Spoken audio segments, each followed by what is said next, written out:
In South Korea, streams of personal data are being used to fight the coronavirus. But that's proving controversial for those who may be as concerned about their privacy as they are their health.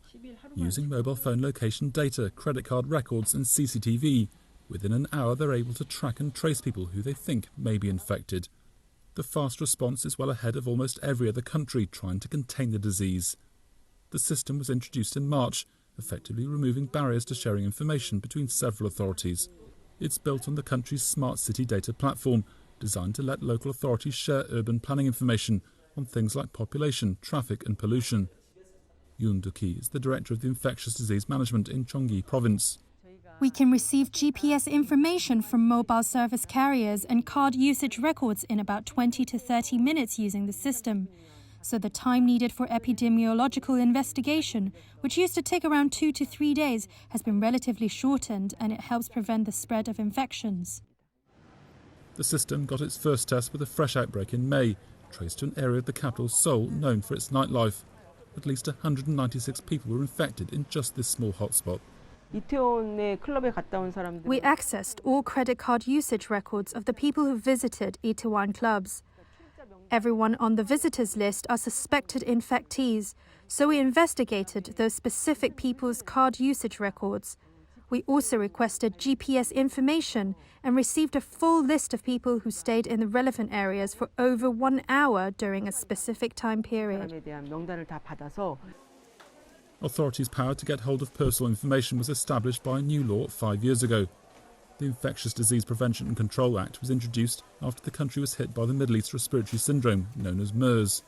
It allows health officials in South Korea to access a wide range of personal data without a court order. Lee Jae-myung, the governor of the Gyeonggi province, says it's important such information is only used for health crises like the current pandemic. There might be some parts of South Korea's contact tracing system that Western countries can't understand. But in our country, almost everyone uses smartphones, and the IT industries are highly advanced, so we can access records of every smartphone which has passed by a repeater in a certain area at some point. Actually, this is a very scary reality, and such information should only be used for crises like infectious diseases. Many countries are scrambling to develop smartphone apps that can trace contacts of patients without revealing detailed personal information. South Korea has chosen a different path and a more invasive approach. Among people Reuters spoke to in a shopping mall here, there's an acceptance of the approach, but concerns about privacy too. I think it's a violation of privacy to let everyone know where a confirmed patient lives, where they went and what they spent money on. I think it would be better if only the government knows that information.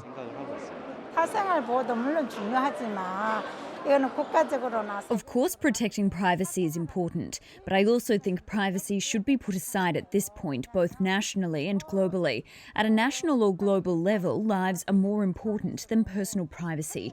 Yes, personal privacy is important, but preventing an infectious disease is even more so.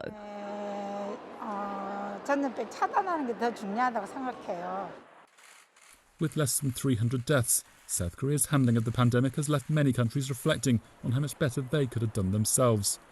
But whether they would have been prepared or indeed able to use the same data capture methods is another matter altogether.